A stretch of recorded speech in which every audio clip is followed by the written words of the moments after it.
गम की तरतीब सलीके से लगा सकता था, यानी मैं रोज तेरा हिज्र मना सकता था।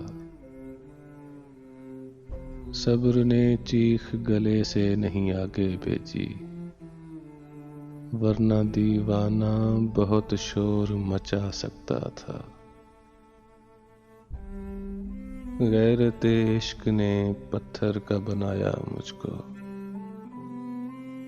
वरना मैं खाक वहां उड़ के भी जा सकता था। आप बेकार समझकर जिसे छोड़ आए हैं, एक वही शख्स मेरी जान बचा सकता था। गम की तरतीब सलीके से लगा सकता था, यानी मैं रोज तेरा हिज्र मना सकता था।